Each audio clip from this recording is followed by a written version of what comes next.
संपटगिरी के नाम पर ये सब का नंगा नाच हम लोग सब देख रहे हैं। वो लोग इस नफरत की राजनीति कर रहे हैं, वो आज सत्ता में आ गए और सिर्फ सत्ता में ही नहीं आए, सत्ता में इस तरह से आ गए हैं कि उन्होंने सारे के सारे जितने डेमोक्रेटिक इंस्टीट्यूशंस बने थे, रेगुलेटरी इंस्टीट्यूशंस बने थे, सबको ध्वस्त कर दिया और सबको अपने हील के नीचे दबा लिया। इसमें एक्चुअली 3 आदमियों का ही राज है। आज अगर आप देखें, मोदी, अमित शाह और अडानी। बेसिक इंटेलिजेंस आपको ये बताती है कि आप नफरत फैला के दूसरे आदमी को दबा के मार के अपना भला नहीं कर सकते। लॉन्ग रन में सबका नुकसान होगा।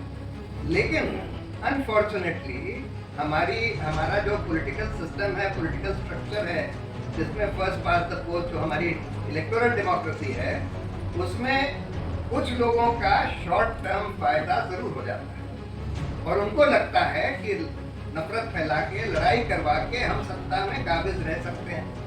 ये मानना है कि एक तरफ नफरत जरूर फैली है, लुम्पनिज्म भी फैला है। लंपटगिरी जिसको कहते हैं, मतलब मार काट, गाली गलौज, बिल्कुल रूल ऑफ लॉ को ध्वस्त करना, कोई रूल्स को फॉलो ना करना, ये सब फैला है। लेकिन साथ में जितने लोगों में ये जहर फैला है, मेरा ये मानना है कि उससे ज्यादा लोगों में ये इसके खिलाफ भी भावना फैली है। लेकिन फिर भी ये सब नफरत और लुम्पनिज्म चल रहा है। नूह में, मणिपुर में जगह जगह चल रहा है। जगह जगह लिंच मॉब घूम रहे हैं, जगह जगह इस तरह के प्रोसेशंस में लोग घूम रहे हैं, रिलीजियस प्रोसेशंस के नाम पर, कभी कभी कावड़ यात्रा के नाम पर, मतलब हर तरह का लुम्पनिज्म और नफरत फैलाई जा रही है। ये क्यों हो पा रहा है? जबकि मेरा मानना है कि उससे ज्यादा लोग इस नफरत के खिलाफ हैं, इस नफरत को नहीं मानते, इस लुम्पनिज्म के खिलाफ हैं, लेकिन फिर भी चल रहा है।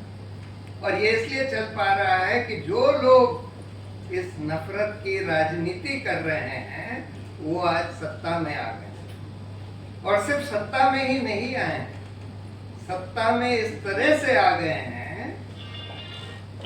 कि उन्होंने सारे के सारे जितने डेमोक्रेटिक इंस्टीट्यूशंस बने थे, रेगुलेटरी इंस्टीट्यूशंस बने थे, सबको ध्वस्त कर दिया और सबको अपने हील के नीचे दबा लिया, करीब करीब सब। और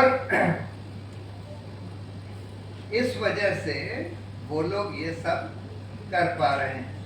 और इस पूरे एस्टैब्लिशमेंट में अगर आप देखें, जैसे आज राहुल गांधी ने बोला ना पार्लियामेंट में कि रावण 2 आदमी की सुनता था, कुंभकर्ण और मेघनाथ, और मोदी जी भी 2 ही आदमियों की सुनते हैं। और इस देश में एक्चुअली 3 आदमियों का ही राज है।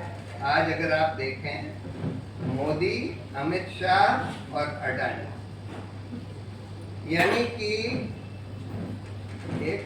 एक तरफ तो आपने सारे डेमोक्रेटिक इंस्टीट्यूशंस को ध्वस्त कर दिया, दूसरी तरफ आपने अपनी पार्टी को भी ध्वस्त कर दिया और 3 आदमियों का राज चल रहा है। और इनको लगता है, देखिए, आम तौर पर हर एक आदमी ये बात समझता है, हर एक इंटेलिजेंट आदमी ये बात समझता है कि नफरत फैलाने से, दूसरों से लड़ाई करने से सबका नुकसान होता है, पूरे समाज का नुकसान होता है। कोई अगर हिंदू ये समझ ले कि भाई हम मुसलमानों को दबाकर, मारकर अपना भला कर लेंगे, तो ये बिल्कुल गलत सोच है, अनइंटेलिजेंट सोच।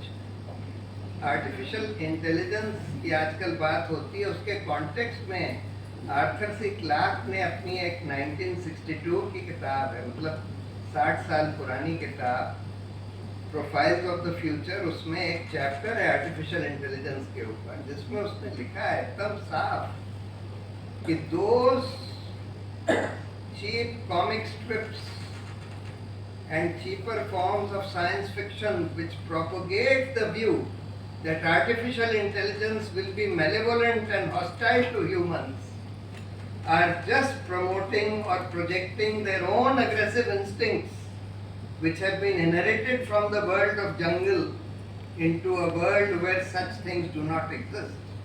The higher the intelligence, the greater the degree of cooperativeness. ये बिल्कुल एक एलिमेंटरी ट्रूथ है.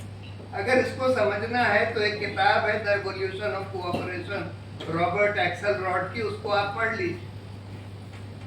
बेसिक इंटेलिजेंस आपको ये बताती है कि आप नफरत फैला के दूसरे आदमी को दबा के मार के अपना भला नहीं कर सकते. लॉन्ग रन में सबका नुकसान होगा. लेकिन अनफॉर्चुनेटली हमारा जो पॉलिटिकल सिस्टम है, पॉलिटिकल स्ट्रक्चर है, जिसमें फर्स्ट पास द पोस्ट जो हमारी इलेक्टोरल डेमोक्रेसी है, उसमें कुछ लोगों का शॉर्ट टर्म फायदा जरूर हो जाता है और उनको लगता है कि नफरत फैला के, लड़ाई करवा के हम सत्ता में काबिज रह सकते हैं, हम सत्ता में आ सकते हैं और काबिज रह सकते हैं. और इसलिए ये सोच सिर्फ उन लोगों की होती है, सिर्फ उन लोगों को एक शॉर्ट टर्म राजनीतिक फायदा मिलता है जो लोग सत्ता के गेम में. लेकिन समाज में किसी का फायदा नहीं होता, इससे सबका नुकसान होता है.